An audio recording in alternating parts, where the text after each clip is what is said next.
আসসালামু আলাইকুম রহমতুল্লাহি ওবরাকাতু। সুপ্রিয় দর্শক, শুরু হচ্ছে আমাদের নিয়মিত আয়োজন দরসে হাদিস। আজকে আমরা পবিত্র বাইহাকি শরীফের একটি হাদিস আপনাদেরকে পাঠ করে শোনাবো।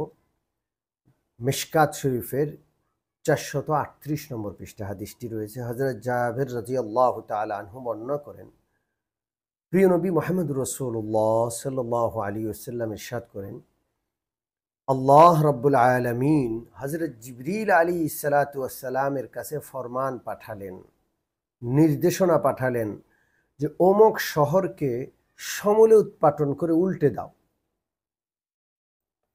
ওই শহরে যত বসবাসকারী আছে সমস্ত বসবাসকারী সহ ওই শহরটাকে মাটি থেকে উপরে উঠিয়ে উল্টে দাও। হযরত জিবরিল আলাইহিসসালাতু ওয়াসসালাম বললেন, হে আমার প্রভু, এই লোকগুলো নাফরমান নিশ্চয়ই, এই জন্য আপনি আযাব দিচ্ছেন, কিন্তু এদের মধ্যে এমন একজন নেককার লোক আছে ওই শহরে, যিনি চোখের পলক পড়ার যতটুকু সময়, অতটুকু সামান্য সময়ের জন্য আল্লাহ আপনার নাফরমানি করে না। আল্লাহ রাসূল সাল্লাল্লাহু আলাইহি সাল্লাম বলছেন যে আল্লাহ তাআলা বললেন, হে জিবরিল, ওনাকে সহ, ওই লোকটাকে সহই ওই শহরকে উৎপাটন করে উল্টে দাও।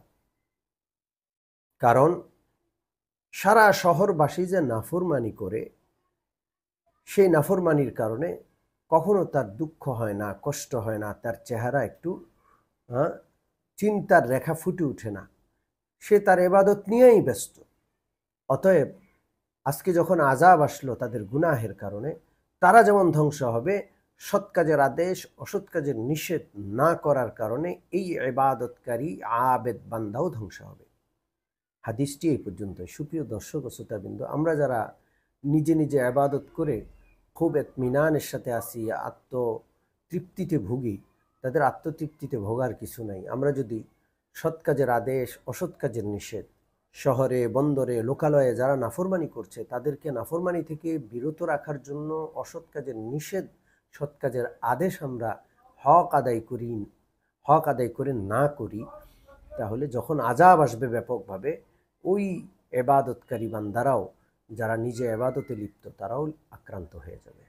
আল্লাহ রাব্বুল আলামিন, অবশ্যই আল্লাহর ইবাদত করতে হবে। আল্লাহর ইবাদত করার পাশাপাশি আল্লাহ তাআলার ইবাদতের প্রতি, মানুষকে সৎ কাজের প্রতি উৎসাহিত করার পাশাপাশি আল্লাহ তাআলার নাফরমানি তথা অসৎ কাজ, অশ্লীল অন্যায় কাজের থেকে বাধা প্রদান করার আল্লাহ আমাদের তৌফিক দান করেন। আমিন। আসসালামু আলাইকুম ওয়া রাহমাতুল্লাহ।